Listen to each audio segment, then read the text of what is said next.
Hello, Jinkies family.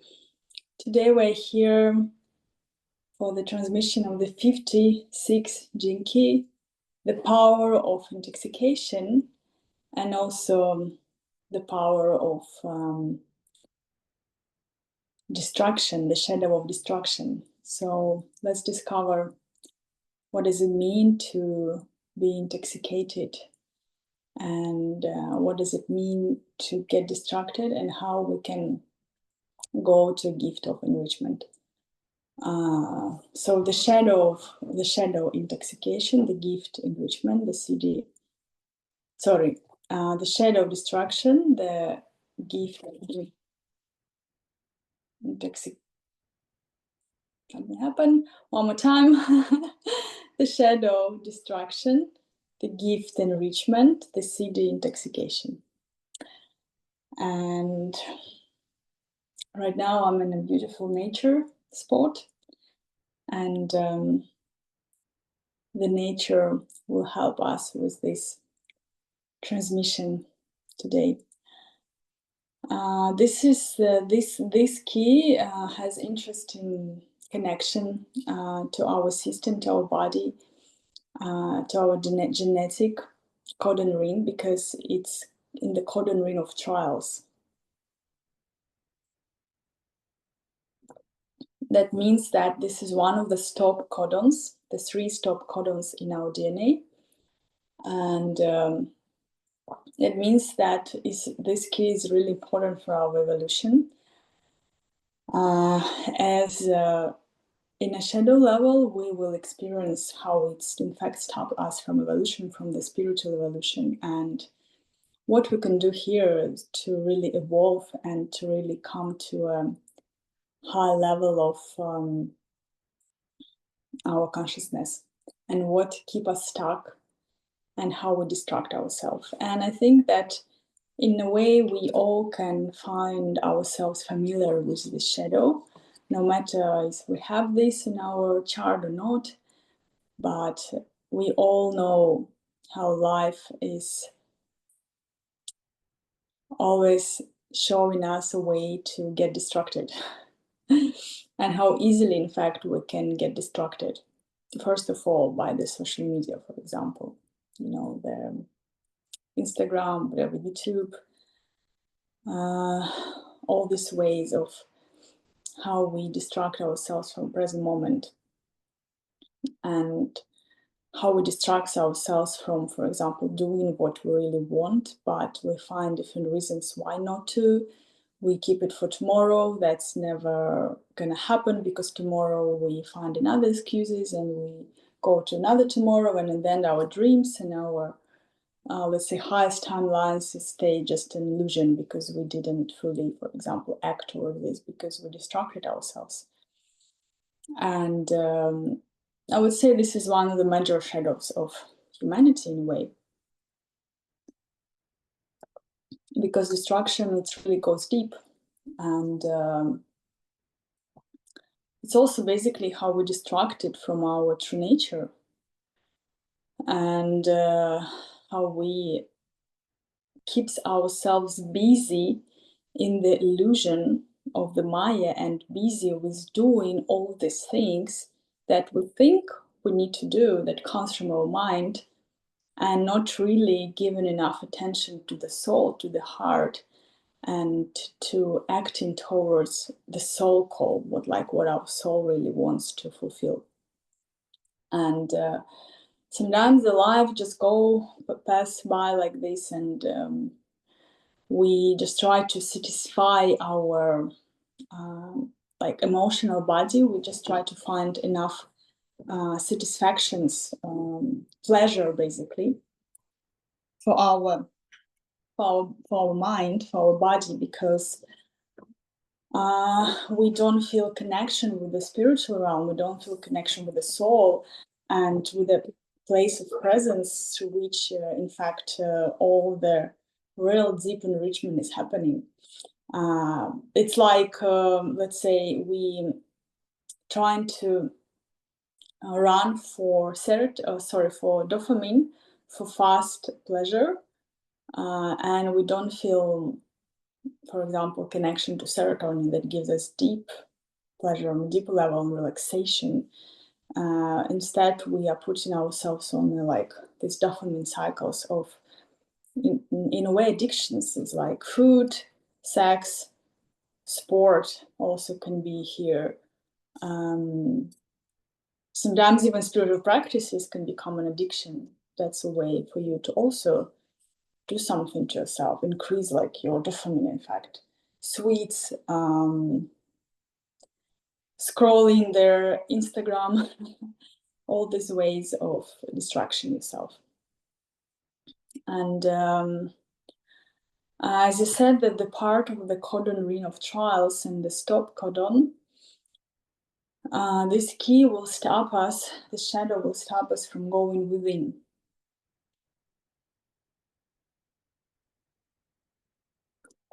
It will stop us from really going deep into the body, from going into the inner self.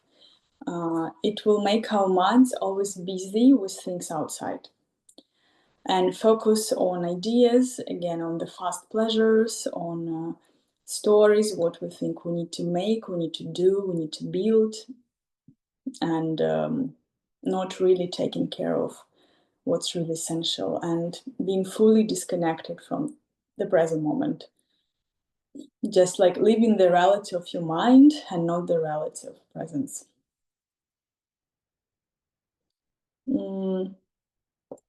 This key also teaches us to surrender. Surrender to the life, surrender to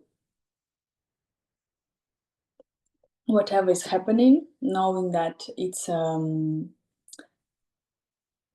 the way how life is unfolding, and if we can accept it without getting caught in the ideas of our mind, we can also see how any experiences enriches us. And let's say there is several ways how this key distracts us on different frequencies. How the stop codon works, and as I said, the one way is going to be that we just can't look within. We start believing that everything that's happening outside is real, that this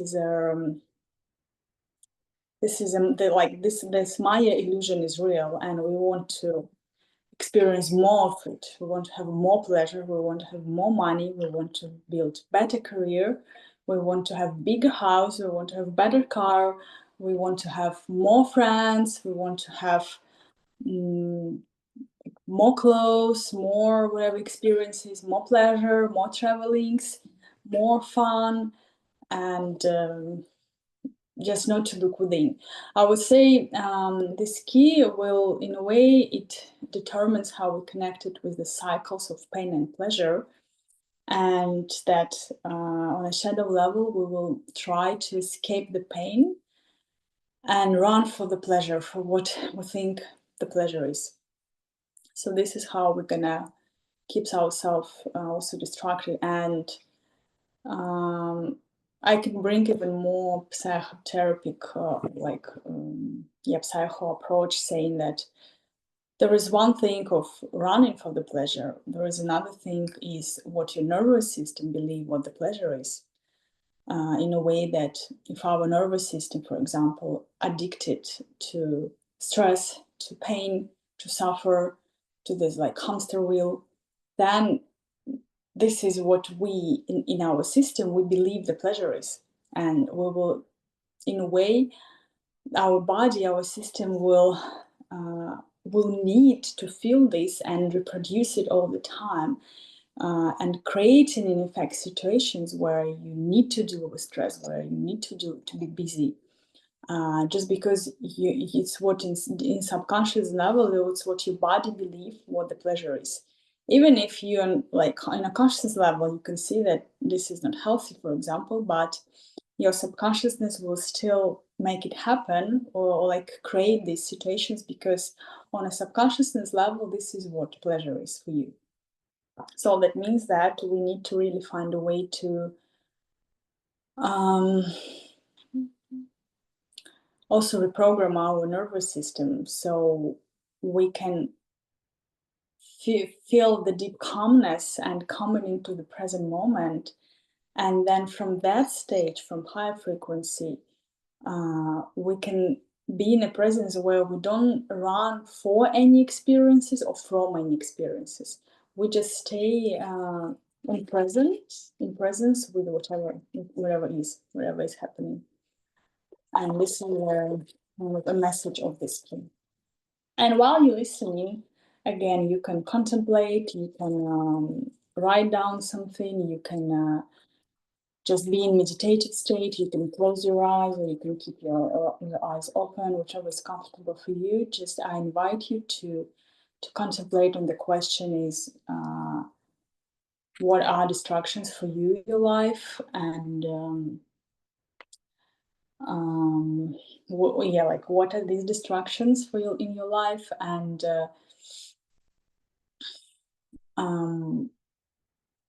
how you can come to a present moment and also observe what's arising in your body, in your emotional body, the thoughts, just being a contemplation while we sharing this transmission.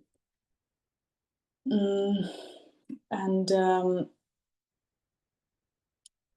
if we look in the codon ring of trial and the stops codon, the first is going to be the 33 and the shadow of forgetting. So we forget first who we are, we forget our true nature, we forget our karma, our samskaras, our tendencies of our mind, and we keep reincarnating because we just don't remember. So the first awakening happens when we start to remember. The second is 56 Jinki, and as I said, the destruction. And the more our consciousness rise and the more we develop really the connection to spiritual realm, the more we start to just come into the presence and going inward, seeing that the reality of inner world, in fact, is in a way is more important than everything that's happening outside, and that your attention start naturally go within, and also you stop avoiding any pain or discomfort or suffering. You stop avoiding yourself. You just start to really go deeper into your body, into your system, and into your heart, and connect with something bigger than just your mind or the tendencies of your mind. And it's interesting is right now I'm in this I'm visiting my friends, and I'm in their like summer house where they basically live in a forest, and so surrounded by nature, trees, lake, and it's very calming down the nervous system. And some birds are screaming now. Yeah, so I said it's very calm down in the nervous system, and the mind just naturally going into silence. And I can notice, I was observing that how then it's like the different tendencies arising, and I can observe them. But for example, sometimes my mind trying to think of like, oh, if I forget to do something, if I forget to message somebody, or there's like a spisk of to-do list, like or the mind tries to sometimes kind of to jump in and to think about something and make me do something instead of just simply being. And as I said, this key can really help us to go deep within, to find also that the reality of this reality is in fact illusion. It's funny how today I had a conversation with my friend during the breakfast, and she remembered one of her experience with the psychoactive substances, where she realized that everything is illusion, like this is all not real. And she was with her boyfriend, and she told him like, I'm not gonna eat anymore, never, because like it's fake. Like I don't want to eat, it's all fake, it's all illusion. And like in a way it's true, but that effect of the substances finished, and they went to Italian restaurant, and at some point she changed her mind. So, but this is in a way the representation of this key, and I want now to, while we're discovering this, and from what already been shared, invite now Anthony. He's the only one who is online here with me to share his feelings or thoughts about this key and his contemplations, whatever is arising. Yeah, thank you for sharing.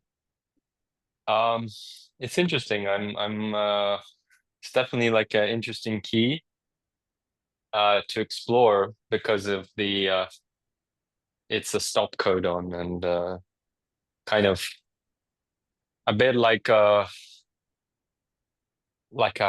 obstacle in your path in a way, something like this. I find it's like looking at all the obstacles in your life and putting them on a projector, like really bright, so you can see where everything's kind of trying to stop you from, yeah, turning inward.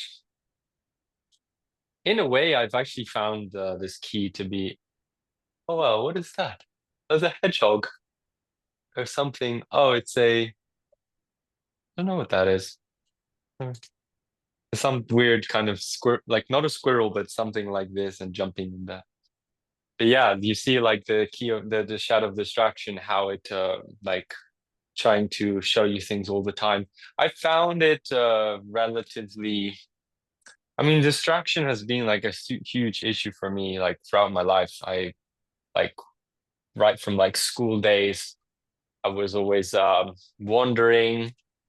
Although I found out more later on that yeah, like it's connected with avoidance and like I guess a kind of repressive tendencies to not feel myself. And I would say this, I don't know, I'm kind of split. It's a strange feeling. I've not felt this in a while. It's like I don't feel so super in like a shadow that I would ordinarily feel. It doesn't feel like a painful like it's more like am I just ready to open the heart, open up, or am I just like yeah, I feel more like I'm just ready to open, you know. This is a suit. I think this codon ring or what is just asking you just to open your heart. Like what's stopping you, you know? Like literally you can find reasons to stop yourself, but do you really need to? That's the question. That's how I feel. Okay, yeah. Um, um, in a way, they said there are two ways. I didn't said, but I'm about to say that there are always two ways of how shadow work, and here is the one of the ways going to be, yeah, just kind of constantly distract yourself with your mind from inward, from going inward, and being very addicted to outside world. It's like all the news, all the information, pleasure, like kind of being always outside, never really look within. And I would say that being for a month back in Russia, and I was observing a lot and different tendencies, and I also noticed that some people just really kind of never look within, just don't have this develop this ability in a way, and um, when it happens, then we believe that everything that's happening outside is real, and like this is the only reality, that there's no link between what's happening inside me and how I create my external reality. This, in fact, what I'm teaching on the creator codes and also through Jinkies, to see the connection between your inner state, your frequency, and then what life is going to reflect back to you. And for example, for me, this is just such a like normal way of living that I developed from long time already. That um, sometimes when something is so deeply rooted in us, we kind of forget that it's not normal for everybody. That some people just always outside in a way. And this is one of the ways of how the shadow works. And the second way of the shadow is going to be in a way being always within, in the like, but not in your spiritual heart, but I would say in your fantasies. This key is gonna be stuck in the fantasies, in their ideas, dreaming world, but never make them happen. Never really go and act and make these dreams happen. Just stay in the dream reality, and then again, be not satisfied why these dreams didn't come true. So these are two polarities of the shadow. One is being too much outside, another is being too much inside without really making things happen. And this is, for example, can be a shadow of people who try to approach the spiritual path, but they can give hours to meditation, to practices, or to dreaming, but they don't then go and create things in the real world. They don't bring things into the matter, and in a way avoiding the matter, avoiding also. Um, Which is just another shadow of avoidance, yes. and is basically not. Yeah, yeah. What you were saying there, I feel more resonance. Yeah, with like I'm sure everyone's like doing both, like, but normally we tend to favor more like repressive or aggressive. And I definitely think I favor more repressive, and especially as I've gotten older, um, maybe try to avoid like feeling or doing more, like actually feeling and then doing what exactly I need to do instead of just like, yeah, like what's happened with me is sort of like, yeah, the fantasies have become so big. And I don't know, it's a tricky thing. I'm wondering what you feel about fantasies because you are Pisces. So yeah, you're the sign of fantasy and can get easily lost there. And I, I almost like have an obsession with like, in a way, the imagination. I find it like because it's the mental realm, it's the level of mind. That's why I think it's for people who love the mind so much, it can so easily just become an excuse and devoid of spirit. And yeah, I see like a lot of you get caught either way, right? This is the shadow, it will catch you either way. Yeah, and that's what happens. Then people think that they are spiritual when in fact they just stuck in their mind, and there is no in fact a real difference from people who just, for example, just focused on just earning money, or like just can, let's say, the practical or like their outside world. There's no difference if we just stay in the fantasies, or uh, we just stay in the material life, let's say, because it's both going to be distractions. And um, Yeah. for me, I would say, can we still? I can just want to ask. I want to still keep the flow of like sharing in the moments, because so we're not going to just dialogue. Yeah, yeah, no, I just thought we And were still in the sharing circle or sharing period. Is the sharing closed? mm, yeah, because you said something and I thought you finished, so then I went further Well, on. it was one thing I wanted more to share. That's why I was trying to say something. Okay, so then I will share more on that and what you asked also that about fantasies, for example. For me, in fact, I don't fantasize. I would say, have visions of, for example, timeline that, for example, I can make, uh, and in fact, it's what the creator code system is. You have vision, and then you make connections, and you're doing certain steps to bring this vision into reality. Because there is no point of having vision without acting towards it. But like, And it's more like a question of how many visions do you get versus how many visions do you actually make or manifest? That's more what I mean by like someone who's that's still like a fantastical like kind of person. Someone who just you can have all the visions, well, but mostly I manifest everything in a way, because because they're not coming just from like I don't know, like fantasies in the mind.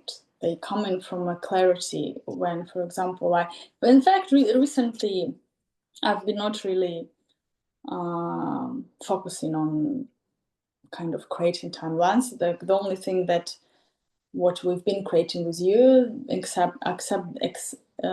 otherwise, um,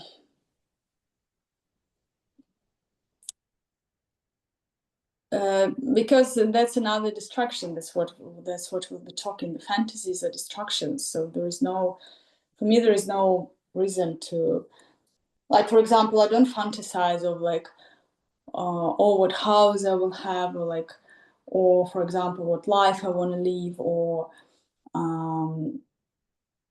don't know, like how my life is going to look in 5 years, or like all these kind of things. Um, bush. You don't do any fantasizing. no, You want to say you're a I have perfect enlightened being who has no fantasies?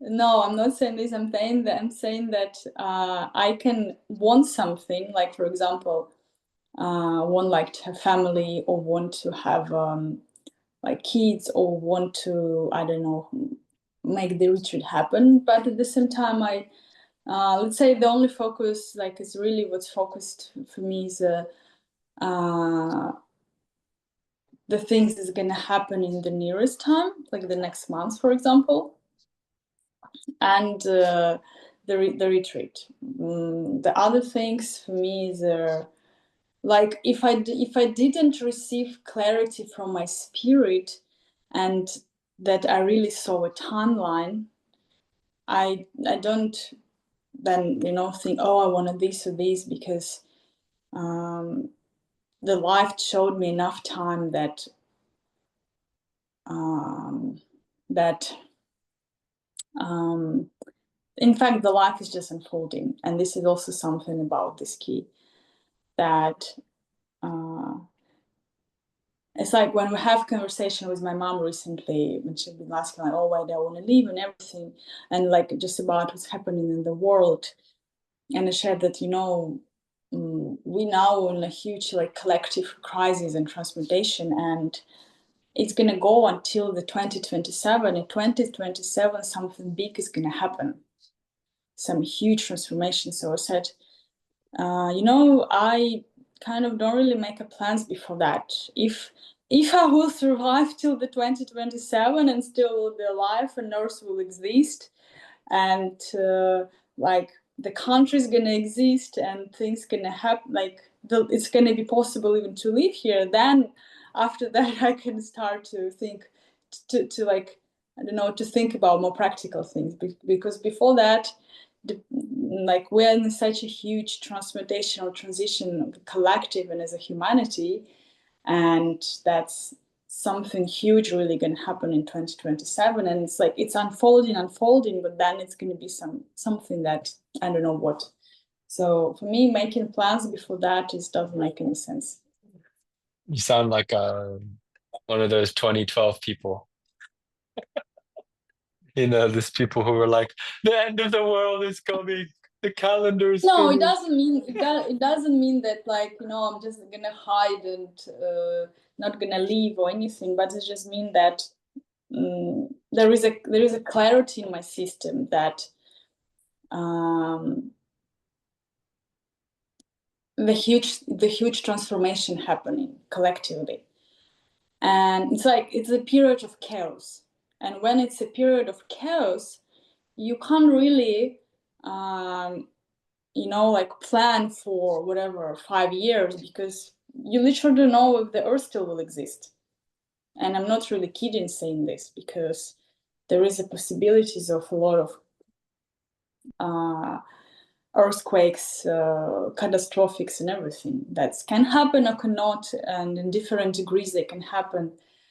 And But it's if the like Earth's gonna end any case, then what's the point of not trying? the point of going Like, what's really the into the point if the spirit. world's gonna end? Then like, what's like, why wouldn't you try and do something any case? You just will sit and wait for Okay, something. let's 1 sec. Let's first really comment to transmission, because I feel this is now happening like a dialogue, and the energy of transmission left. I'm now speaking from personality, and I'm not channeling everything. Like, and it's like it's not about me. It's the transmission. The first thing. You don't wanna. We can discuss what you think later privately if you want. And because people gonna who are gonna watch this online, they want to watch the transmission, not our conversation. And so I want to come to the channeling part of it. Mm, And um, saying that basically what this key is pointing towards your spirit, towards feeding what it's really necessary, towards stop being distracted by constant pleasures and cycle of pain and pleasure. Doesn't matter if it is in a like material world or it's in a fantasy world, it's the same. And this key is saying that we need to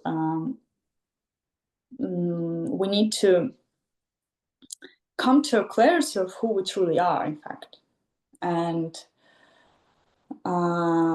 because on a shadow level, we avoid the discomfort. We avoid the discomfort of pain. You know, like for example, yesterday in the evening I did some yoga with my friend. She's been studying some yoga of critical alignment that works with their postures where you stay a long time and you use additional external objects, and you stay long, like to help kind of release any tension, to make your system relaxed. And she showed me she has this different equipment, so she's been showing to me, and I've been testing it. And my body, for example, is easily goes into relaxation. And she was sharing that, yeah, that's like my body kind of is already different. But just, for example, a lot of people who doing this or starting, they had years of building up attention and a pain body, and their like tension in their physical body too. So it can take years to soften, years to come to a point where they can release some pain. And just because what we always trying to avoid pain, we're trying to avoid discomfort. It's also in a way the shadow, I would say, the shadow part of society we're living in, because let's say before we were very intolerant here to emotions, to feelings. Now we became too careful. We try to avoid any discomfort. We try to avoid any conflict. We always say, "Oh, this is my boundaries. Don't touch. Don't do this." Kind of we now became all the people of boundaries, and we can't deal with any discomfort. We became like extra tender in a way. That's also some unhealthy dynamic, because then we can't deal with challenges of life. We can't deal with their when something unpredictable is happening, and the life is going to test also strength our how we can stay still in our heart and in presence when something is unpredictable happening that shakes our world. And yeah, we kind of becoming very soft in a way, trying to always protect ourselves because we felt very much unsafe before. So now we came to another polarity. And but this is also, in a way, is also a healthy dynamic. And again, the clarity in like or the answers in the middle. And what this key is pointing towards is it's first to start to see how we distract ourselves from what is really real, in a way, from our spirit, and how we find all the different ways. And this is again what's in the Buddhist teachings, that we create samskaras because we try to avoid suffering, we try to avoid painful sensations, and we try to keep and hold on pleasure or what we think is pleasurable sensations. And that's mean we always in the loop without touching the core of who we are. So that's, for example, what they do in the Vipassana. They sit and they just observe everything without attaching yourself. You feel pain, you contemplate and you sit with this. You feel pleasure, you feel orgasm, you don't go into really experiencing, you just contemplate and stay with it. You stay kind of in the neutral, in the stillness with everything, no matter if it's pain or pleasure, sadness, grief, or happiness. You stay just observing all of it. And this is also not very easy for our minds, because we can understand why we need to observe pain or some painful sensations, but when it's come to pleasurable sensations, we don't want to observe them. We want to feel them, we want to experience, we want to feel more, we want to like expand them. But it's another trap, because in a way we need to, what we really need to learn is to again stay in presence with all of it, observing, because pain or happiness, in fact, is the same. And it's just in our mind there is a difference between it. But this is just how we limit it, in fact, by duality or by believing in duality, that there is something's better than another. But again, it's all just our concepts. It's all just our preferences. It's what our mind decided, that I like these sensations and I don't like this one. And for you, it's going to be like this. For another person, it's going to be different. And then we create an opinions about what is good in a life and what is bad. And then we fight for these opinions because one person believes one thing, another person believes another thing. And we creating again the drama and the suffering, and we never really experience truly who we are. I would say some people, they end their life without even for a second experience the truth of who they really are. They're just living in their castles of ideas and stories that protect him from truly feeling and truly going deep into the depths, into the being. Like, for example, again, today we discussed, I was sharing with my friends how when I did the dark retreat with plant medicine one time, and that's for like 3 days, 2 nights, I've been staying in a like dark room with a special like blindfold in my eyes, and also working with plant medicine. And that for me, that time was not the first time, but that time it felt very different, because I didn't have any visuals as I have normally, because again, I have strong psycho abilities.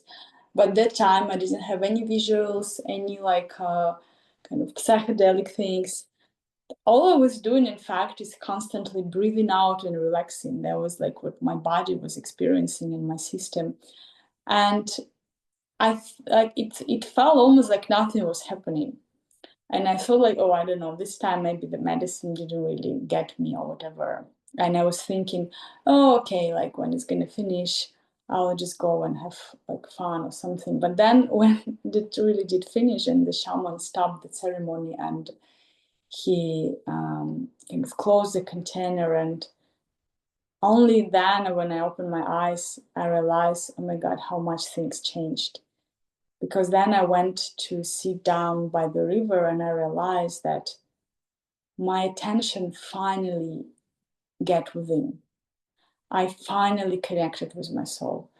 And that all I've been doing this like days is releasing all this tension from my system so I could just relax in who I'm truly am. And when I touch that core of deep happiness, that is not emotional happiness, but the happiness really comes from heart, I felt absolute in peace and oneness and connection with God, and realizing that all I was focusing on before and all the things, the relationship, the other thing, all these like stories and my work and all I thought is important, and some things I've tried to solve and everything, then just realized this was all just a traps I've been keep creating for myself. And then like my life just became so much easier. I had an absolute clarity what I need to remove from my life, what I need to transform, how I need now to create a routine in my day, and what I need to do so I will feed my soul, not all the distractions of my mind. That's endless. And then I realized that, in fact, the medicine was working on me when my mind was thinking that's nothing happening just because I didn't have the visuals that I get used to. So, or I got used to. So that's my friend asked today me. So, but like, why are you doing this? Why you want to stay and kind of in these conditions and suffer in a way because it's uncomfortable? Who needs to do this? Like, for what purpose? And the only thing I could say is to connect back with yourself, because you're not doing to receive some pleasure feelings. You do it, in fact, to stop lying to yourself. And that's why we need to stop. That's also why I stop codon, because when we're running, we don't have a moment to stop and really look within. The stop for us feels like absolutely uncomfortable. We can't stay a moment without distraction, without looking into the phone, checking a new video, kind of constantly feeding ourselves with all the information, just not to be with ourselves, just not to be with who we are, just not to experience the life truly. And this is, in fact, the misery, this is the suffering. As we could finish our life without, for a moment, touching the core of who we truly are. And we could collect all the experiences, all the sensations, all the material success or whatever, but nothing of this we can take with us when the reincarnation can happen. We can take only the light of our soul, and either we were developing this in the life, we were feeding the soul, we were living from the soul, and we developed more presence, or we just collected more ideas, and either material success or fantasies, doesn't matter. And that's why, in a way, this case can be also harsh, in fact, because it's in a city, it's a divine ecstasy. It's like intoxication. We're gonna go there soon. But in a shadow, it say that you have to, if you wanna overcome the shadow, you have to see how you lie to yourself. You need to stop. You need to stop running. You need to fucking stay and look within. And it said, what Richard Gart was saying, the moments when we are, for example, between jobs, for example, or like we finish one project, we didn't start another, or we're in a different, whenever there is a pause in our life, this is an invitation for connecting with yourself, for going into enrichment, for stopping creating another distraction. But what the mind tries to do, it immediately tries to fulfill this gap with something. Put another experience there, put another idea, put another video from YouTube. Or create another video or do something, because it just can't simply be. But if you would imagine, like whatever you are doing from a shadow frequency, in fact, is adding really nothing, no value to your life and to the collective.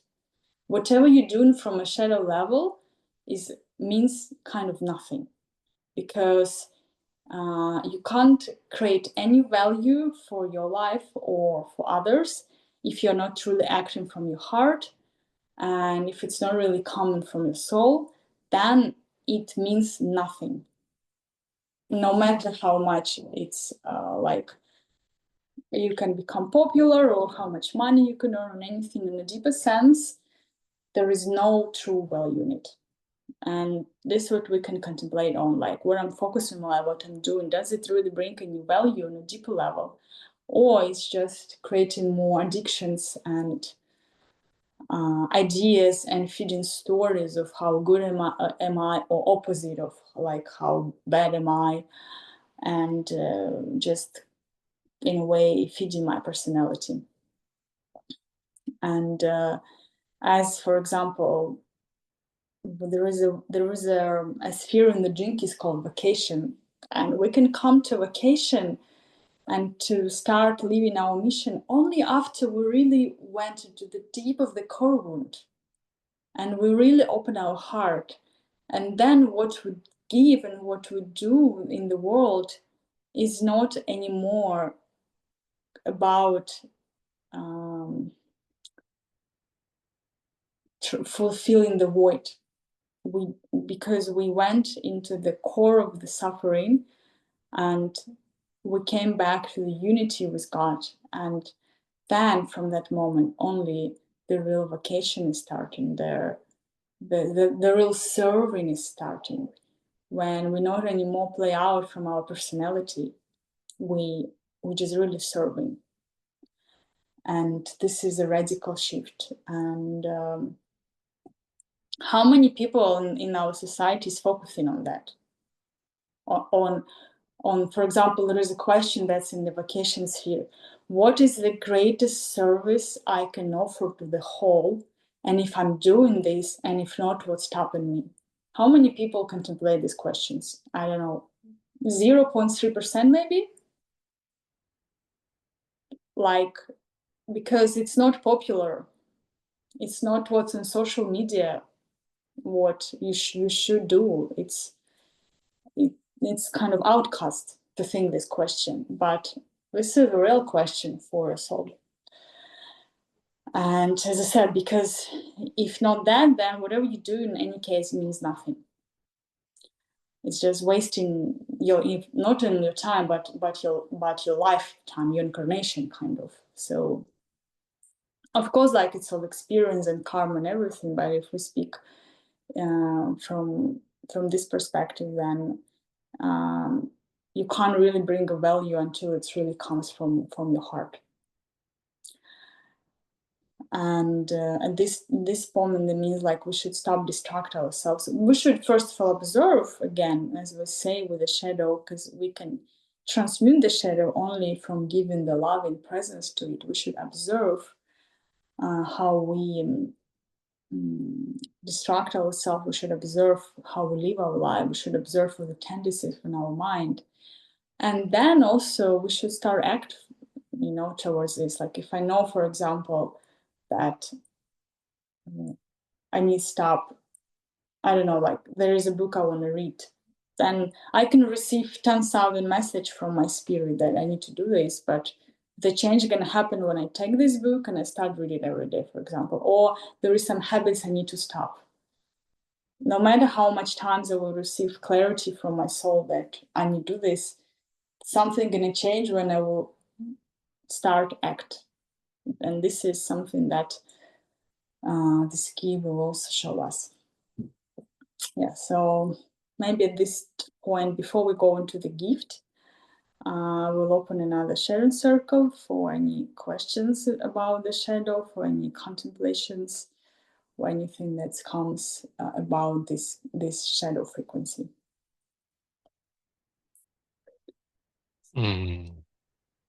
Yeah, I would say thanks for sharing. That was yeah, you can feel the humbling and of the ego and the personality that wants to like grab hold of anything, and in fact this key is so good at grabbing hold of everything basically, or anything I would say. And yeah, just seeing how like,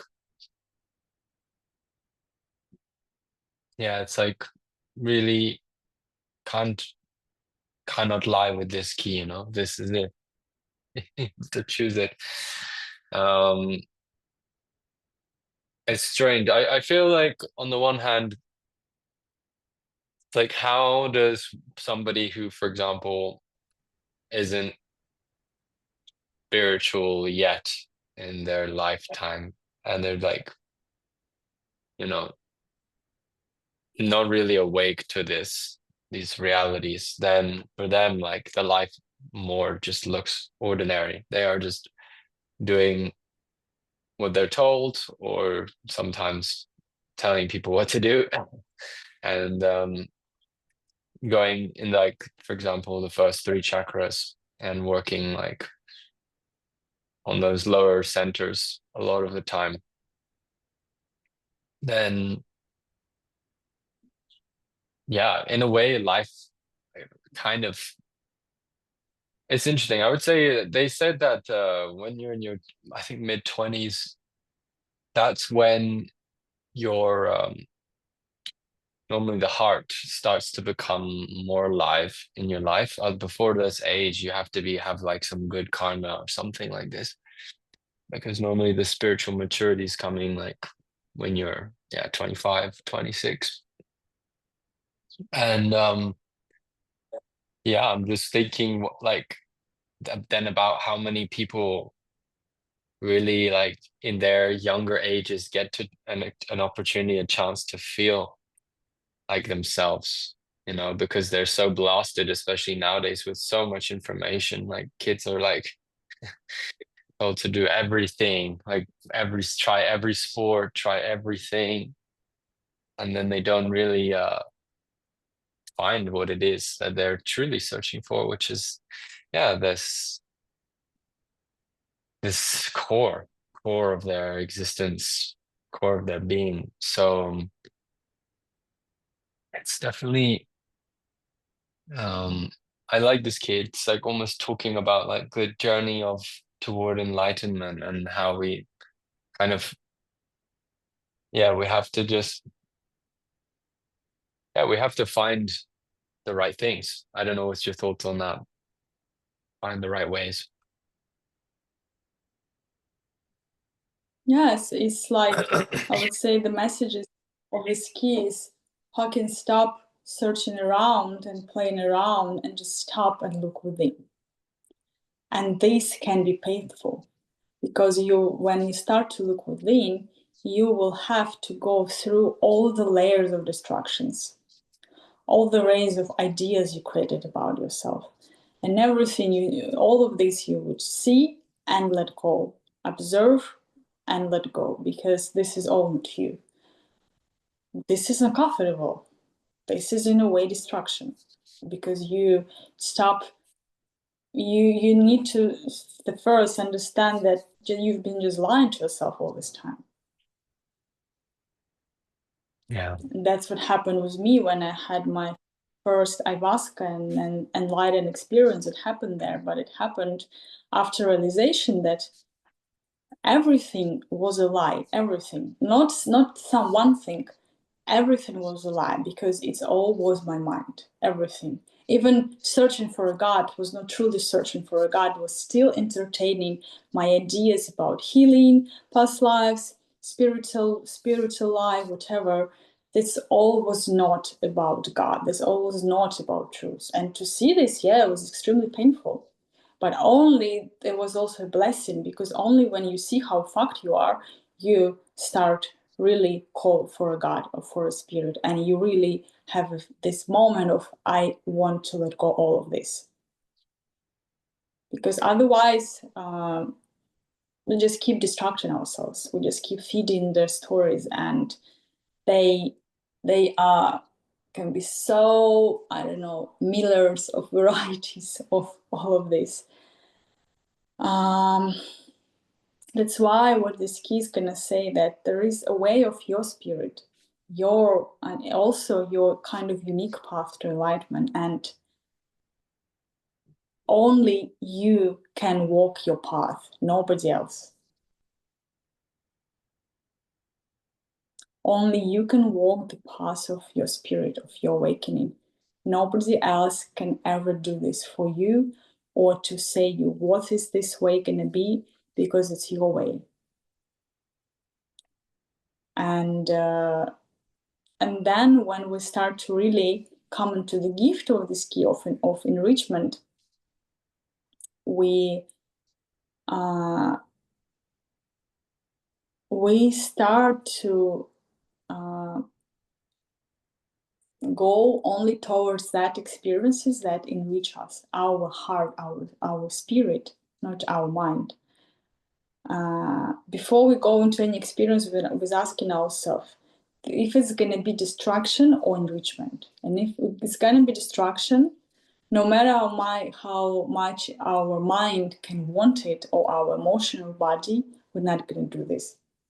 And if something is going to be an enrichment for us, no matter how much our mind or personality can try to avoid this, we will go there. If our soul said, this will enrich me. This means that we start to go into this path of soul and spirit, not into the path of the mind. And in a way, this key is also about how he said it, have a pleasure in homeopathy doses, what Richard Rudd is saying. Like, it's not about becoming a monk or about becoming a fully lost yourself in a pleasure. It's about the middle path. Because again, life is changing. And for example, you're doing a sadhana and you're doing it for 3 years. And for 3 years, it was helping you, and this was enrichment. But then it came to a point where after that, for example, it's not enrichment anymore. It became a distraction. You have to let it go. That's why there's no like formula, because you can really just be in the present moment to know what is enriching you or what is distracting. And then act in the present moment according to this. That's why also in a way the plans are not really working, because even any moment your soul is saying this is for, at this moment, for now, this is distraction for me, you will have to know to let it go, no matter how much you already attach yourself to it. Because if you live a really positive spirit, then you're honest with yourself, and then you know, like, if something became a distraction, then you and your soul is saying that, it's time to let it go, then you do this. And then if soul is saying, but this is gonna enrich me and will become enrichment, even if you don't like it on a personal level, you go there, because it will feed your soul, it will expand you, and it will help you connect more with the spirit. And so this is how this key starts to show up in our life, is that we start to distinguish between what is distraction and what is enrichment.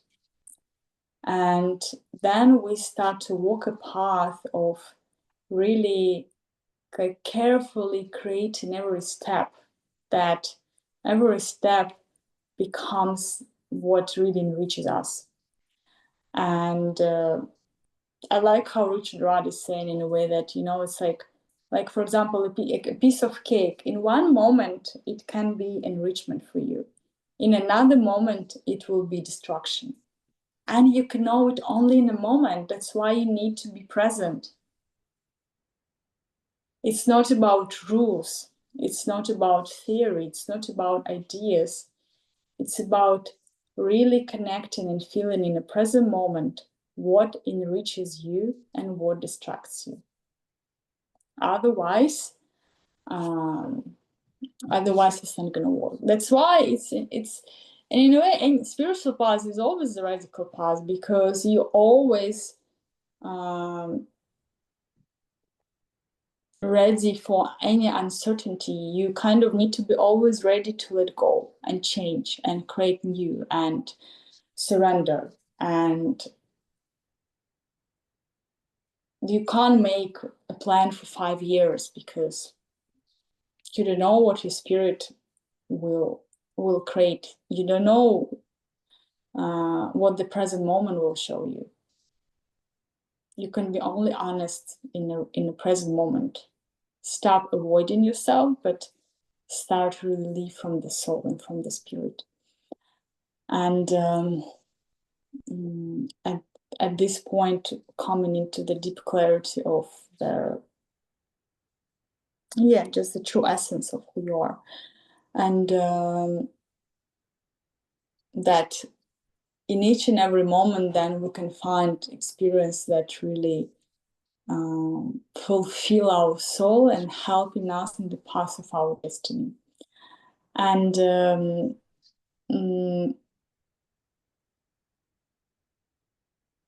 then we play with the different experience, I would say. We're not anymore avoiding or running towards something. We just kind of welcome life as it is. There's also something beautiful about this key, saying that, like, that we also think that, we create everything, we make everything happen. But what this key is teaching us is to surrender, is to welcome any experiences that we can't influence what's going to unfold in front of us in the life, but what we can change is how we react on this. And this key is teaching us to see in a way that anything in a way is also enriches us, even if we like it or not. It brings some value to our soul journey. And the best thing we can do is welcome anything with an open heart and open arms, an open mind. And when we stop avoid and we surrender in a way to anything, then we help things unfold in a more harmonious way. And we also don't create suffering for ourselves, because we simply not fight with life anymore. We're accepting it, we live in it, and we are then only from acceptance also we can change something. Because we can't change anything until we fight with it. We can change only when first we accept, then we see, for example, okay, what exactly I need to change? What exactly, like, for example, let's say, for example, somebody is doing like on a work, and that the person doesn't really like. It's not their soul destiny, but they're doing it like for money or whatever, and they hate it and they fight with it. And then what can happen is, first, the acceptance, the truly that, okay, I don't really like it. Acceptance of your own feelings, acceptance of your own suffering, not avoiding it, for example, acceptance of all the conditions that are now, and relaxing with them. And then only after that, the clarity can come. Okay, what's the next step? And sometimes the next step is going to be to make a leap and quit this job, and to find what your soul really wants to do, and what your soul was trying to tell you, for example, all the time, that you want to do something completely different. and like to listen to ourselves. The first step to need to stop to fight with what's happening in this moment and with our feelings and everything. We need to come to peace with all of it. Then only we can change something. You want to share anything? Yeah. Um,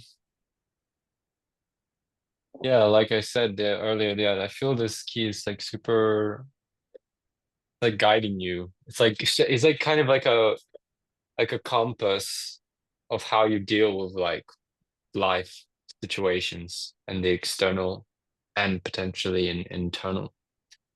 Um, I think it was so funny because as you know, like I made this reel this week or yesterday even when I basically telling people like at some point this shit's just not gonna cut it.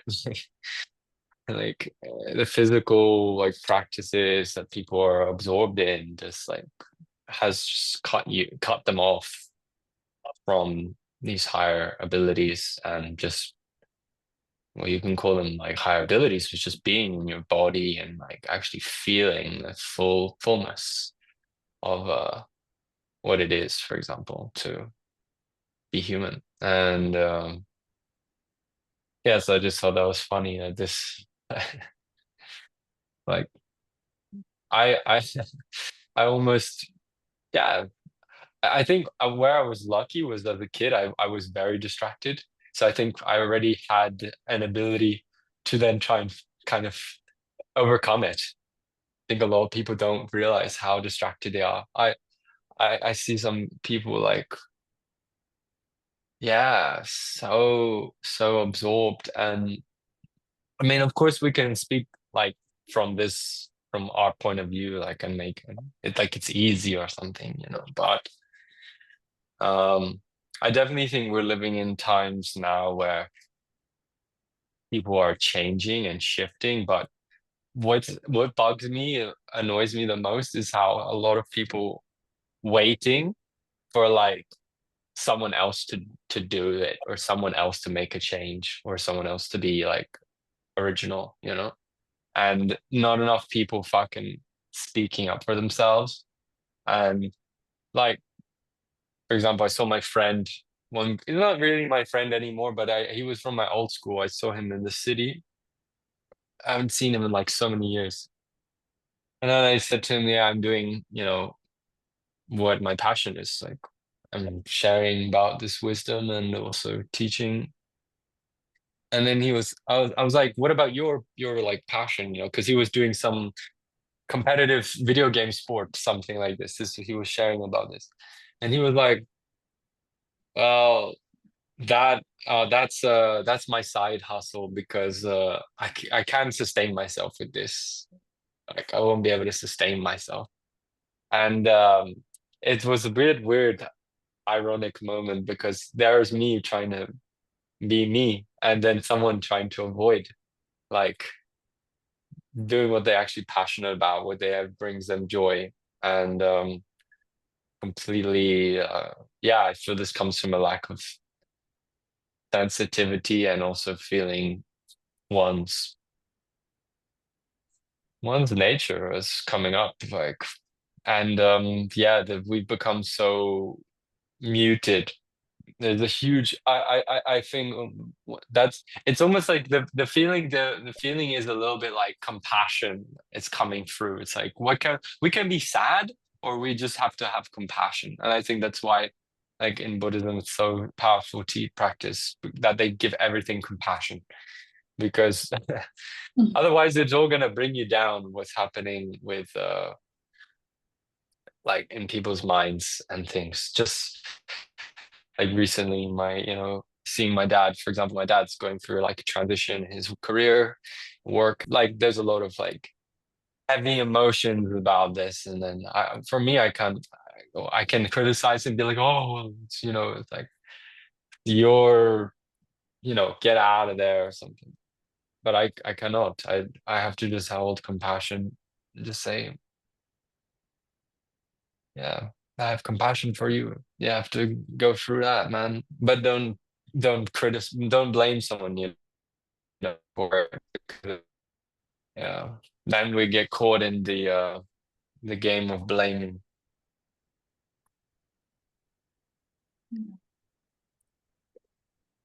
Okay, I want to have a little break.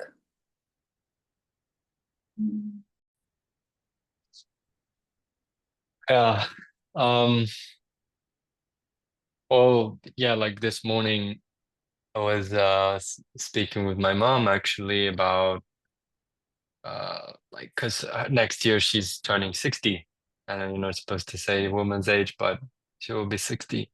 And I was like, okay, like what are you excited for this new, like what are you thinking this time? You know, we start this dialogue, and she was pointing to like how, oh, but for me it's like I want to stay physically like fit or stay like healthy in my body or something like this. And then I told her, but she then said like the only thing is that the body naturally starts to decay. Like you can't really do anything about it, you know, over time. At least for now, humans like have a relatively short lifespan compared to more advanced humans. And I just said, well, then like what would then be your antidote to this? Because you cannot solve it. You can sulk about it, you know. Really, Lama, because for example, it's his 90th birthday passed by a few weeks ago. And when you look at this individual and how he is like feeling, maybe not physically, but how he feels about it, it feels amazing. It feels at peace. And that's because he's developed a connection with soul that starts to like emanate outwards, and no longer does he feel limited by his body or his mind. And yeah, that's, I think this is such important like recognition that at some stage, yeah, we have to, in order to have a peaceful like death, and as we actually begin to die more rapidly than we begin to physically regenerate, then we have to be ready for this kind of key in a way, because otherwise you will suffer a painful death. And painful life. Painful Yeah. life is a painful death. Yeah, in a way, we need to learn this key is teaching us to look within. And there is another way also how this works as a stop codon, because the more we also open our heart, the more we become sensitive. And the more we become sensitive to the suffer of others and who are close to us. And the next destruction that's going to happen here is that we want to help those around us. And this is also destruction, because everybody has their own path. And when somebody who we love is suffer, there's also going to be a test for our also faith and trust to the divine. And I love how Richard Rudd is saying that if you want to help somebody you love, make sure first that your help is not coming from your own discomfort. Because sometimes people, they need to come through their karma. Otherwise, they will not learn, otherwise, they will not grow. They need to come through their own suffering. And only if there's really your spirit telling you that you can help and do something, then it's another point. But as what this key is saying, that its nature will come more sensitivity, and it will create this more wanting to help when we need to become really mindful of, does this really help is coming from my heart, or is just coming from my own discomfort that I feel I can't just I can't stay with my own suffering of feeling that somebody I love is suffering, something like this.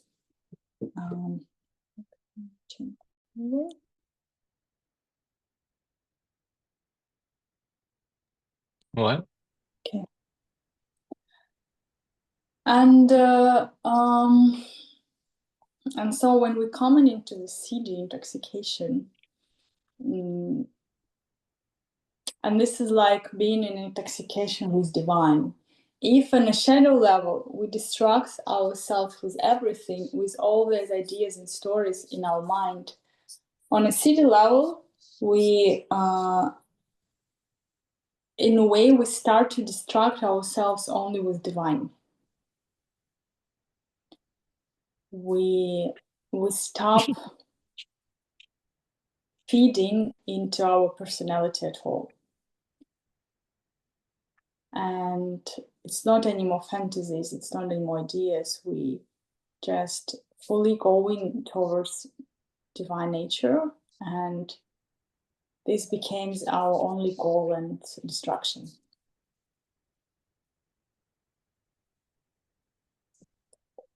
And when this happens, then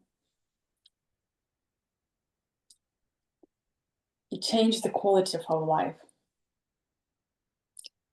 Because we're not anymore trying to live some special life or to have any even ideas of what you think your life should be or what you should do or all these kind of things.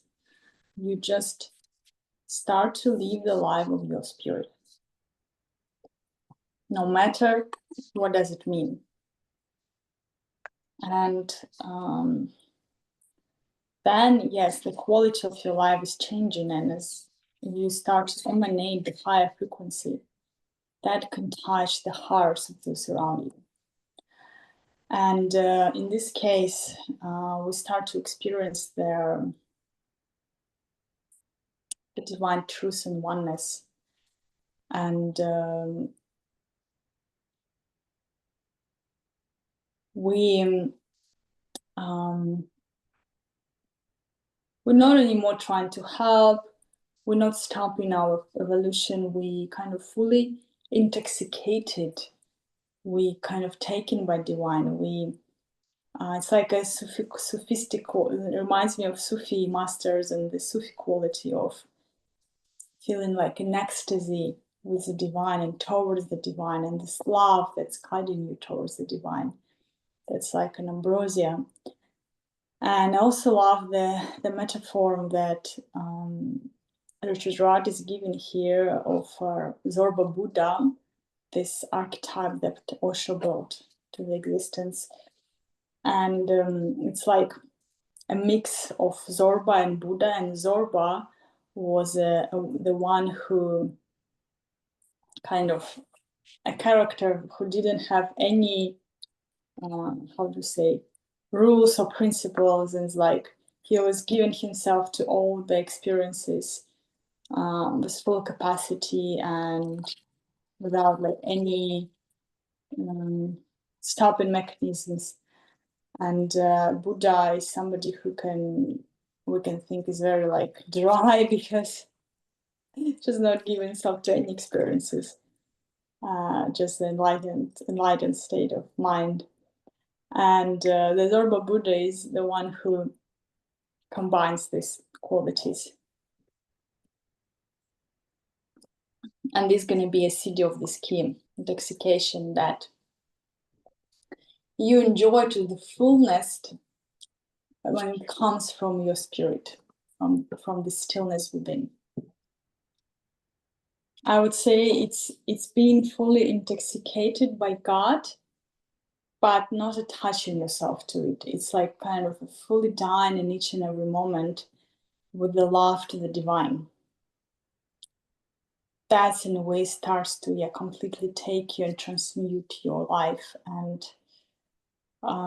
then the whole way of how you think, how you act, your principles all changing, because you're not anymore trying to reach something. You're not anymore in this hamster wheel game. You just fully serving the heart, serving the whole, and this becomes the way of how you live. And this change in your frequency, this change in your nervous system response, this changes just your thoughts and everything, how your system operates. And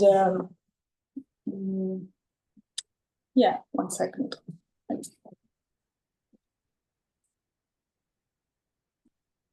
You okay? So yeah, just shift a little bit my body position. And so this is, as I said, just the way of how we're moving through this key from destruction to enrichment, to intoxication, to divine ambrosia of life, and to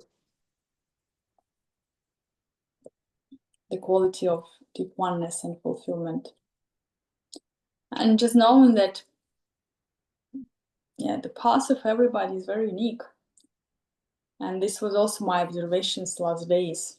I just came to a deeper clarity that we all experiencing kind of our own reality, and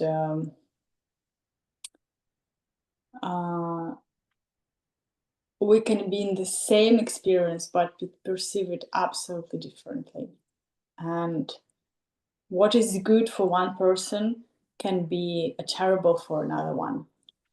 And that means that it all just comes from our own, in a way, preferences also of the mind, and what we believe is pleasure and what we believe is pain. And then again, how we loop into this cycle of pleasure and pain in the shadow. But also that the path of the spirit of everybody is unique. And what is good for one person, because this is his or her way of expression of the God, is not going to work for another one. That's why, in a way, also we can't give suggestions, because suggestions are, if we just want to give suggestions based on our own experience, it's not going to work for another person, because his or her soul might be here for something completely different. They have their own karma, they have their own destiny. And all what we can do is just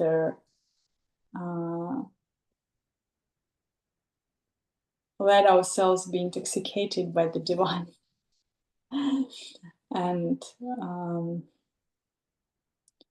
let this truth calm our hearts and our mind and help us to come to a greater clarity, where we are with a deep peace, in a deep peace with all the existence. And maybe you want to also share or add something.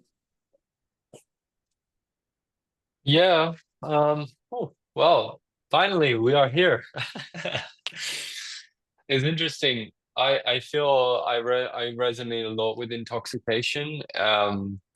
Maybe not as much so as I used to, probably actually more because um when I think of like how I thought of as pleasure or enjoyment and these things, it was never from like a selfish, like it was never like as a like in a like in a way of distraction. It was more I just I got more and more aware that that higher frequency, like we should just be pursuing those experiences that lead to those higher frequencies. For example, I mean, I think one of the easiest ways is you can dance. Like I think dancing is yeah, it's just the ways that you can just situation and then just immediately take your body, right, which is physical and it's got all these like sensory distractions, and then boom, suddenly you're dancing, you're moving in this motion, and then suddenly you're feeling actually that it's no more about sensory ex stimulation. It's actually the stimulation is happening within you. And when this happens, then you just start to like, wow, it's like you realize you are divine. And yeah, I had different experiences like this, some with like, for example, bhakti yoga, when I was doing a lot of bhakti, just this like intoxicated through this worship, praising like the God, or what you can see sometimes in like in the chapels, where they what's it called? The in the US where the in African American communities, they have like these like kind of intoxication moments where they just allow the Holy Spirit to come into you and become you through music, singing, surrender. And there's just so many ways. I think this is the now I think about it, it's more this key is very tantric because it's all about how can I find ways to absorb myself into intoxication, to the divine, to the energy essence and myself. And yeah, yeah, of course there's like it's almost like there has to be a surrender moment. I think this is where this key has like it's a slippery slide. I think it's a dangerous key a little bit because on the one hand, you have people who are very good at falling into intoxication. In fact, I would say humans are like amazing at kind of completely like kind of reaching those moments, taking wine or drugs, psychedelics, and then reaching states convinced that now because I experienced the high of life, I'm a good person, I'm always fucking great and everything. And you see this among like music industry, like art and music artists and people who like dancers and people kind of like even if you've been seeing like I don't know, it's in a lot of entertainment industry. You see people like acting like they are the gods themselves just because they have experienced some in level of intoxication. But you got to be aware that like unless you're there in the samadhi, like bhava samadhi, unless you're there, or if you're in the gift where you're grateful and praying, hopeful that you will be there again, then you're in a shadow and you're basically just still distracted. So I think it's very like it's like I literally see this image of this like this slide with the soap where you put soap and you can like I see you can go like this with this key. You can like Yeah, be that's why high and then low and then distracted and then back again and you have to kind of fucking yeah, this is why you're saying about the middle path of like the gift, which is like yeah, really to be grateful and that's make sure why it's the real yeah. intoxication is not about emotions. It's in fact about fully like this ecstasy in your heart because of the connection with divine. And then doesn't matter if you experience like emotions, pleasurable or not pleasurable, you feel still like deeply like this ecstatic in your heart, that it's not about emotions anymore, it's not about experience anymore, it's not about good or bad. The real intoxication is any CD, is beyond duality, is beyond personality. It's not the personality who experiences intoxication. The any CD is the divine quality that goes Mm. beyond the personal level. How we prepare ourselves to this on a gift level is when we start to just simply surrender to life, being like kind of okay with everything. And honestly, it reminds me of that approach I started to develop when, like, in January 2024, after the spiritual retreat, when there's been going so many things in my life and emotional levels, so many changes and everything that just like there was no way to kind of uh, I don't know, there was no way to experience all that emotions without really being presence in your heart, because otherwise it will just, I don't know, create like huge crisis, or I don't know, a mental break or something like this. And the only way I found was that I could just be in present moment, not make any stories about life, about future, about what needs to happen. The only thing I can really do is being open in my heart to life, to whatever life gonna bring or whatever life gonna take. I'm gonna be just simply open, not grasping anything and not pushing away, not try to hold on and not try to escape, just be. And when I started to kind of approaching this method, and because there's been so many things and just even like different directions, different like kind of path that I could take at this time. So there was clearly no way to try to understand it, to solve it, to make decisions from the mind, to find any solutions. All I could do is just simply be in present moment, trust my heart and trust the divine path that were already carving without me understanding it. And as you know, then this divine path brought us together. And this all in fact happened. It's like this. That's what I love to share about this, like, manifestation. I've been manifesting divine union for 10 years and doing so many different things and healing and Don't tell everything. them it takes But that the long. moment when, but but the moment when I completely let go, uh, and then the the kind of the manifestation happened. And that's also for me how I know it's real, because it's not me manifested, it's God manifested. There was no me involved in that completely. There was just surrendering. Yeah, that reminds me about how I met you, for example, when I was for example, I had also been doing a retreat as well before, with at the same time as you did the retreat in India. Uh, it's so crazy everything, but like of course I was doing like a Maha like Shaktipat. So I'm doing like a sadhana for every chakra, right? I was trying to activate every chakra. Um, and then honestly, as I got towards the last two chakras, like fifth chakra, throat chakra, and third eye, I start to see that in a way now it's like, what actually was I doing?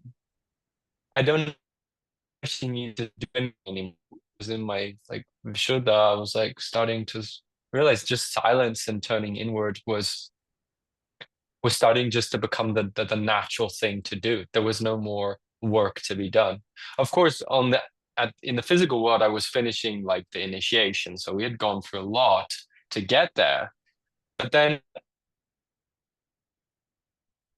I don't know, some kind of increased higher effort externally. It was just a matter of like, oh, it's finished, it's done. And then after that, like, uh, I left the ashram feeling like, wow, this is it. It's interesting. Like, although like I met you and then had all this like other people who I know from past life, and then started to feel super heart expansion. When I look back at the moments before my heart awakening, I actually was literally I already felt that preparation. Like I felt something strange had happened, and I couldn't anymore think the old me was just destroyed. It was gone. It was like the new me didn't care anymore about all of this different senses and everything. And then so I went to Tiruvannamalai just feeling like I don't care. And then that state of openness, then like actually, yeah, then the heart opened for more expand, and even to the state of, yeah, like city, where I was experiencing like all this bliss sustained. intoxication without even any drugs. I was actually intoxicated through inner love, and that's well, when you feel that, it's like then you realize like we are the this is all this experience is a you have all of the chemicals and you're a chemical factory. You have all of this inside you to create these feelings of great joy. Yes, and that's, yeah, it all happens within. And um like in a way, when we stop distract ourselves and just start to follow the path of our heart, then everything that's really meant for us in our life will come naturally, because life is already preparing everything. It's like, and I think that, for example, there've been two souls, two people who've been preparing the vessel to meet one another and to recognize the depths and the mystery of this love. It's like without you kind of knowing on a personal level, understanding, but just doing the inner work. It's like, because on the soul level, that's we already knew. It's just our mind didn't know. We like physically didn't met each other yet, but on a divine level, everything was happening. And did you plan it or did I plan it? No. Mm. We were just following our hearts and, in a way, letting go everything that was not serving the heart. And this is the only way how divine can give you what we can say the highest timeline. Because it will test all the attachments, all the ideas. It's like if you really want God or divine love, you need to be ready to give everything for it. Because otherwise, then you can't resonate in that frequency. You need to clearly put like the God first. You need to put the love first above everything else. Then only it can find you. Then only you can open yourself to receive. And that's like when we come into the CD, it's like it's a quantum leap, because the gift level, there is still there is still a personal level, but coming into the city it's like kind of going beyond the earth, beyond the atmosphere. It's going to like let's say cosmos, because in a city there is no personality anymore. There is nobody who can perceive, who can even reflect their intoxication, who can understand it.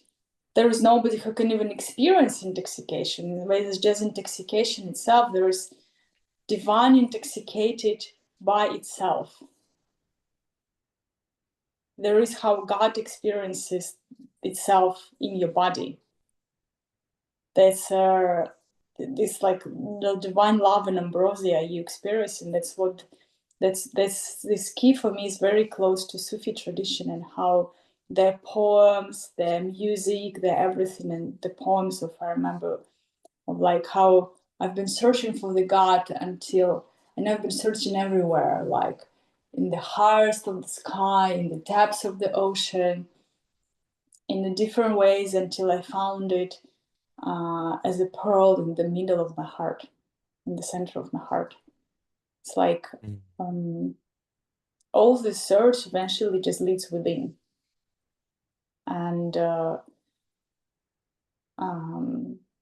And this is, from that moment, this is where intoxication happens.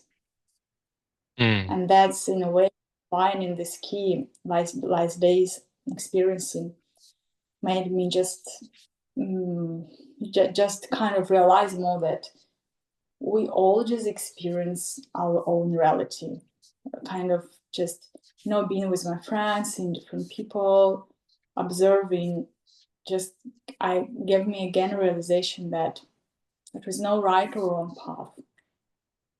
It's just either you are on a path or not.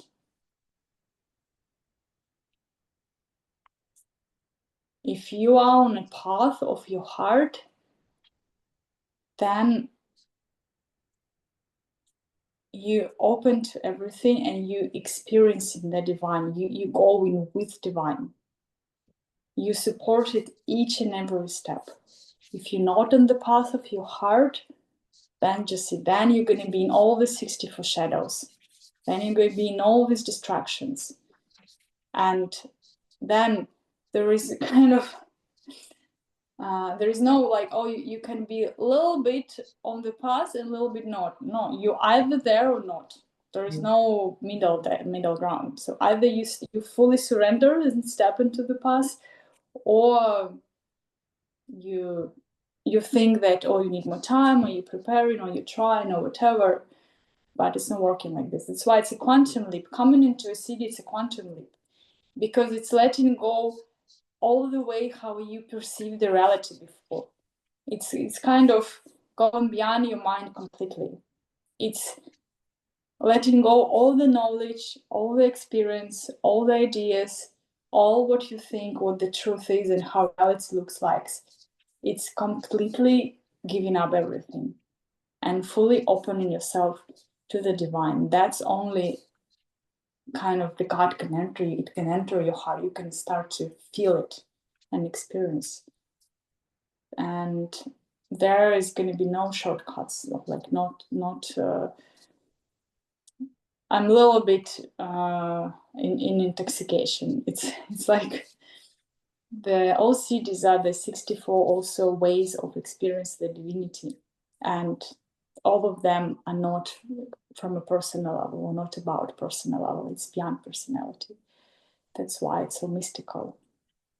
That's why, for example, when I connect with the quality of our love, and when we are experiencing it, how I know that it is from divine, because it's not my, it's not my manifestation. It's not my. It's kind of, there is no space for my mind in it. It's beyond my mind. It's beyond. It's like bigger than my ideas. It's bigger than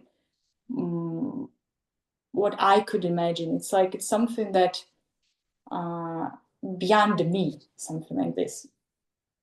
It's something that I won't be able to create. I wouldn't be able to create from a space of my mind, because it's kind of dissolves my mind even, and immediately bringing to the higher frequency. So and works in an unpredictable and mystical way, the way you can't understand, the way you can't like describe, the way you can't make it happen from your mind. You can only surrender. That's, I think this is what the what we learned from within last year and a half, that the only way we can be in our love is constant surrender. There is Yeah, absolutely no another way. The more we surrender, the more it's opening up the beauty and everything. the bliss of it. Do you want to say something? Yeah, just it reminded me of like one of yeah, someone of the Sangha saying, like when you meet your Shakti, like that's it. It's just, yeah, you either give up now or you give up later, man. You just stop trying to fight with it, trying to fight yourself basically. Um, and this is the key really here. What we see is it's I think he talks about Cupid. This is the power of love, and it's the arrow. Toxin comes from the word Greek arrow, and it's this that love is a tox. It's like an arrow. It pierces your heart, and yeah, once you're struck with that arrow, good luck. You must just dissolve into it. That's what's happening. And yeah, a lot of love. Mhm. And then, yeah, it's like surrendering to love and surrendering to God. And then speaking from that point, and then I don't know, in fact, what's going to happen because it's like, for example, yes, I can have some, I don't know, desires or something, but when you really surrender into love in each and every moment, then you stop thinking what's gonna happen in the future because you fully just ground in the present moment. You know that the love is creating the path, and it's creating it anyway, way better than you can imagine in your mind. That's how it works. You can't, in a way, I'm teaching people the creator course, but those who will come to the retreat, they will also see that you can't create your highest timeline. You can only surrender to it. And what I can teach is how to surrender to it. Because You can't it's teach already, someone it. You just are it, and then you are I mean, sharing that. yes, I can share, I can help to remove some blockages from a system that prevents and everything. It's in a way that the highest timeline it's already there. You either give yourself to it, you either surrender or not. It's not so you like, it's like the funny thing, we can create anything on a material level. Yes, we can create any abundance, anything what we can create in a Maya, in a matrix, we can do this. But it's like, for example, enlightenment or the highest timeline or this highest love is something you can't create because it's already exists in the highest dimension, and only way to get there is full surrender.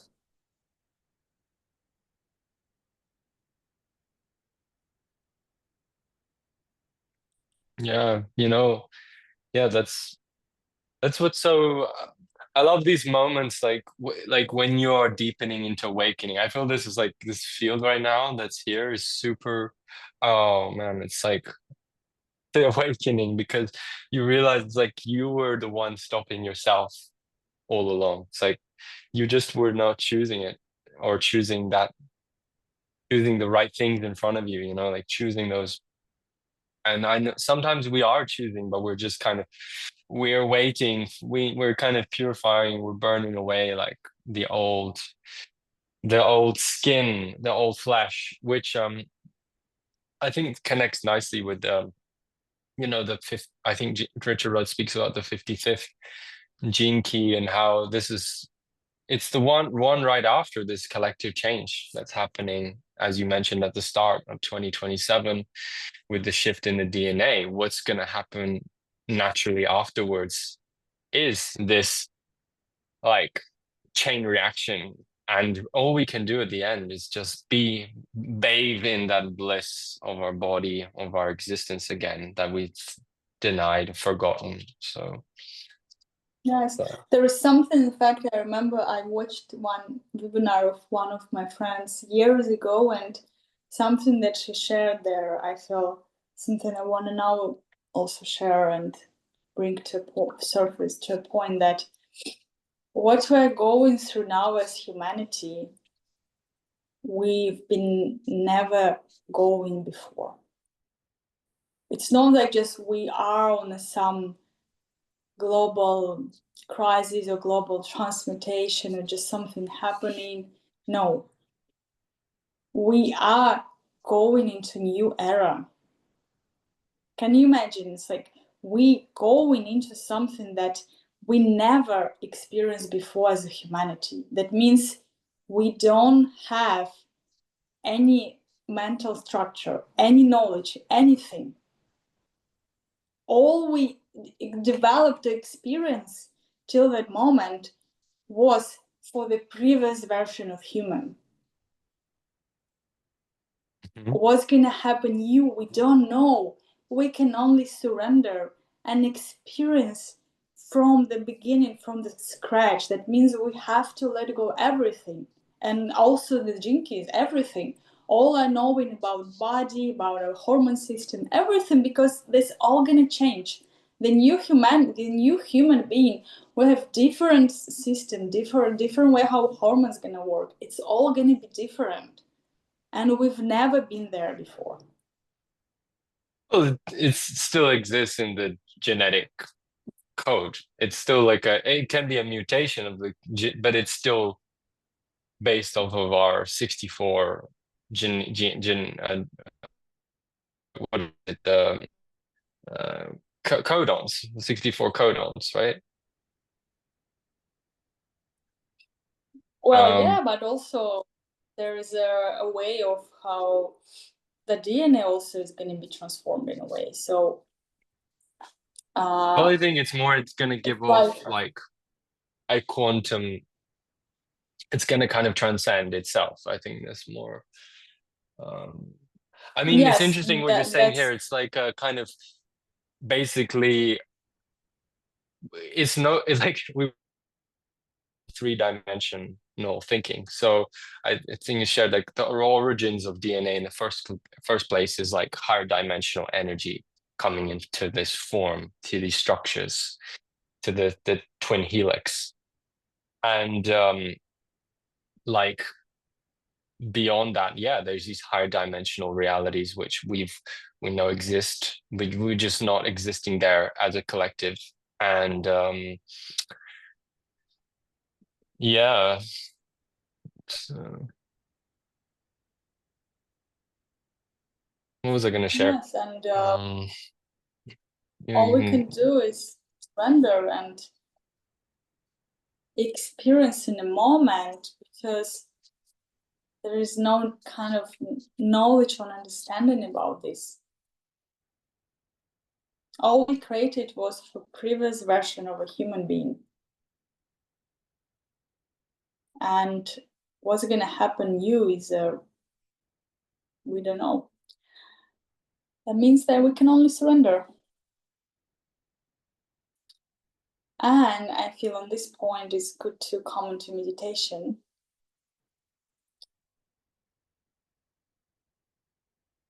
And if you're ready, then can sit comfortably and close your eyes.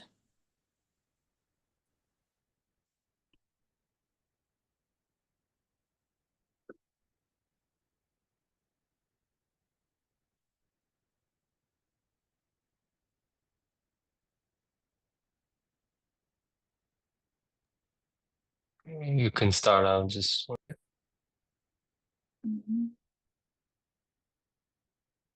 And just connecting with the breath.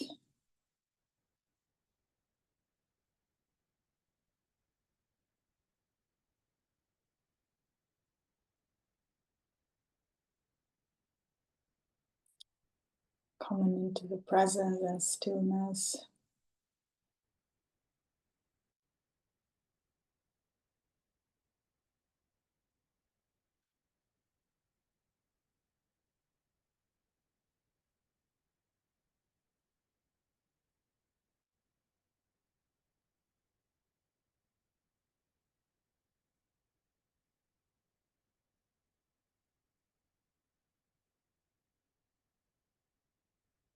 Feeling the heartbeat.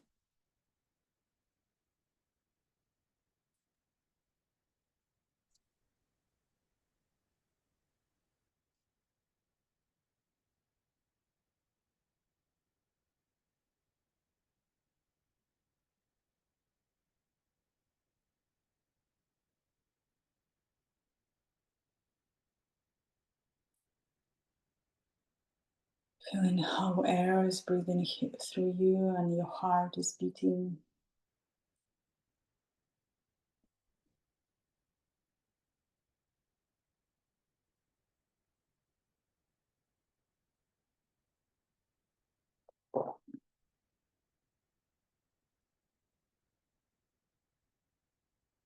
Feeling the ecstasy of life.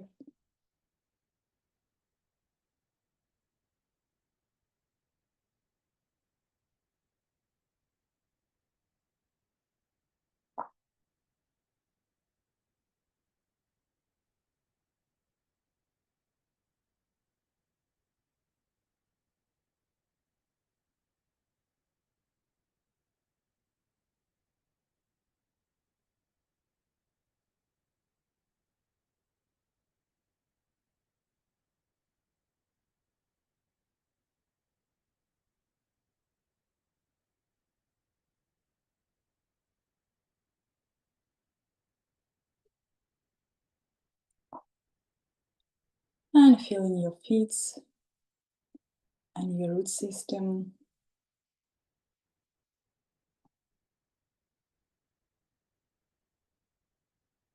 And how it's going down to the core of the earth.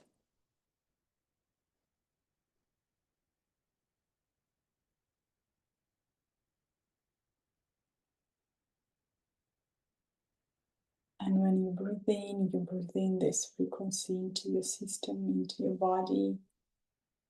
The Mother Earth, the relaxation, the peace, groundness.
And feeling how this energy coming through all your body to the top of your head and upper.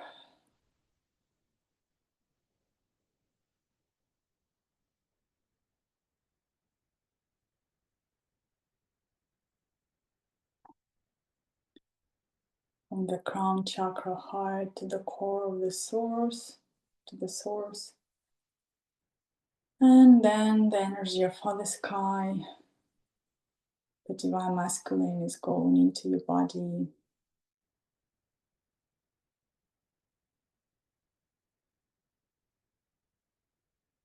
To the core of the earth.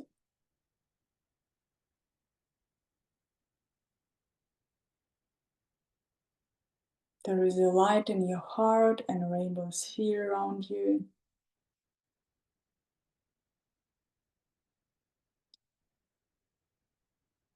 And you connect with enlightened masters, with angels, archangels, and you connect with the Gene Keys field and with the 56 Gene Key. And you connect first with the shadow of destruction.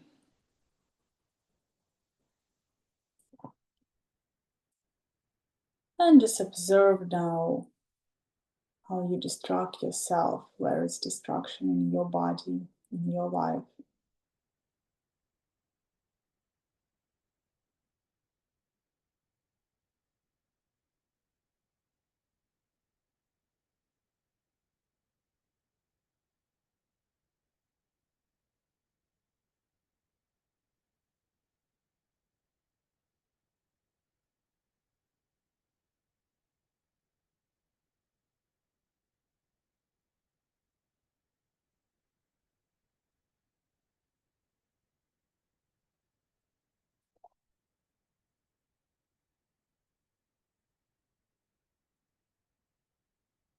See how they work. When distractions get into your mind, what are stories and ideas you have here.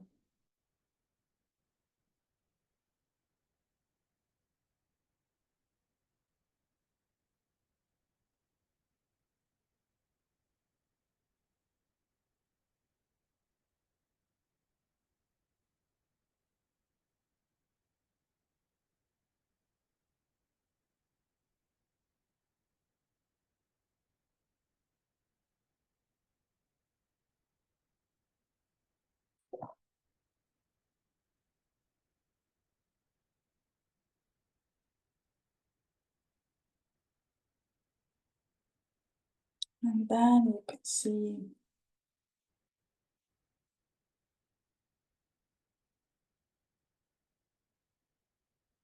how you give love to this shadow. Breathe in through all the discomfort, dissolving it back into light and love, and helping to rise the frequency and go into enrichment.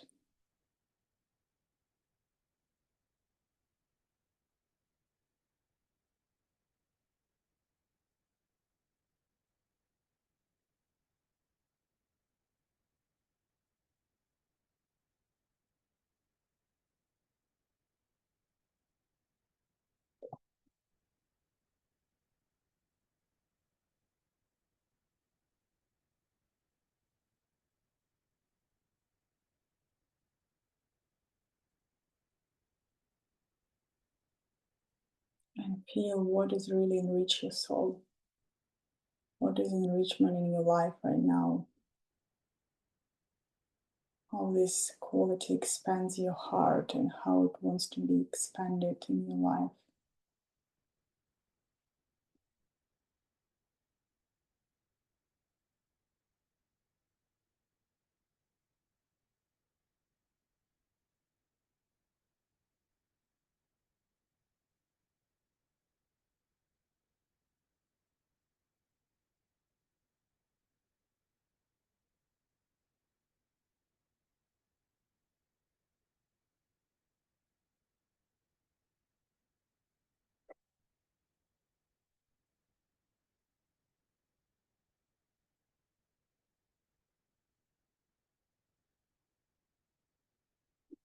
Feel your heart, your body, this gift quality. And then open yourself to the CD, the quality of intoxication.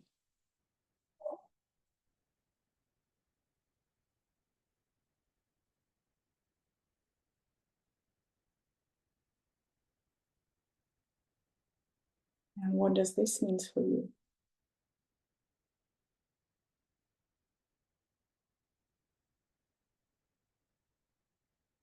What is intoxication in your life?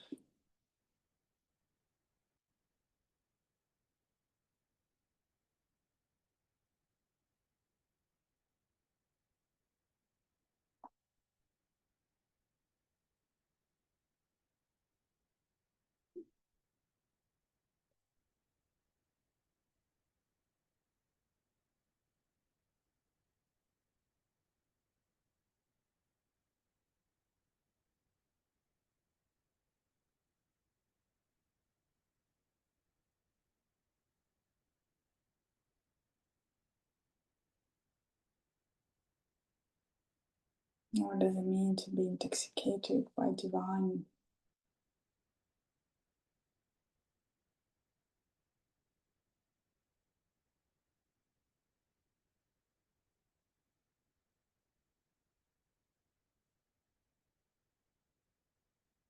Cut through all illusions to be free.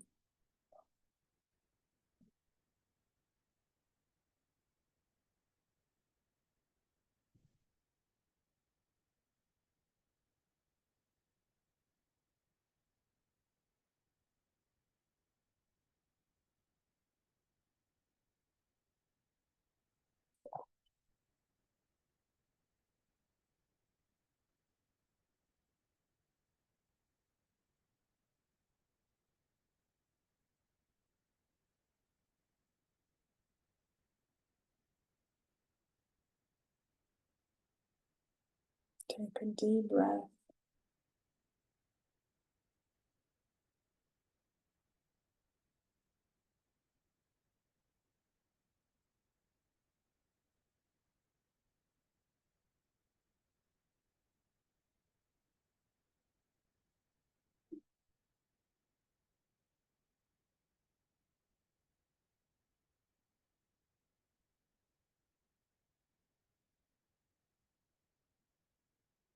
And ground yourself in this quality.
And take 3 deep breaths. Breathe in through your nose, breathe out through your mouth.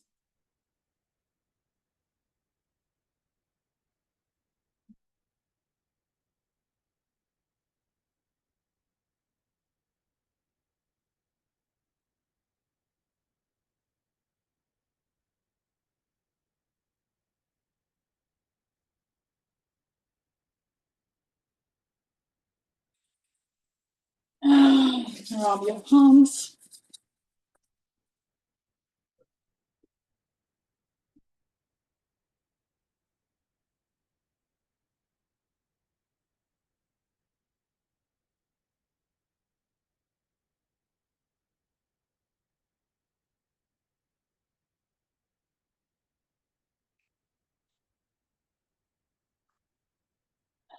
And when you're ready, you can open your eyes.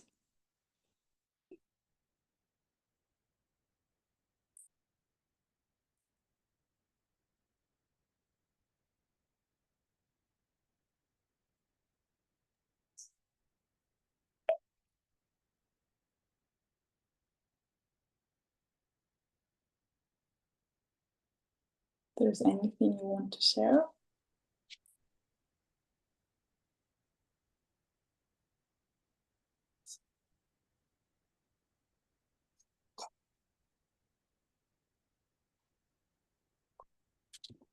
Oh, on one level, what they've been sharing, most people stay high. True. Stay high. What I love about this key, it reminds me of like something that's actually quite familiar to my nature, which is like kind of the bliss that comes after all efforts, like trying so hard to the point where Mm-hmm. it's just like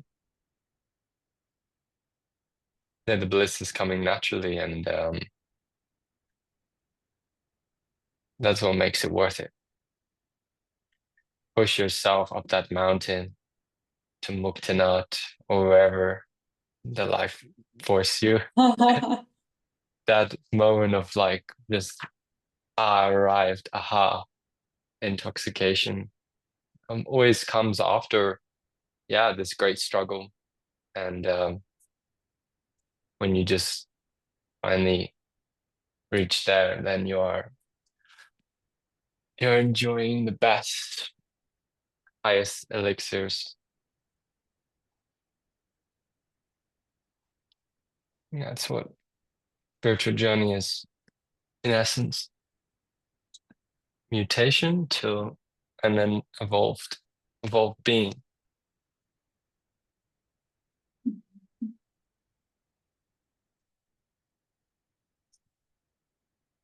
Okay, thank you for sharing.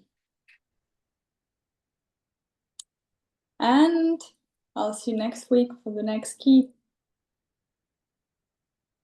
Yes, we have, I think, is it my key next week? Oh no, humility. I thought it was humanity. Key of humility. Uh-oh. I'll, I will close the transmission now and yeah, see you next week. Thank you, Bush. Thank you.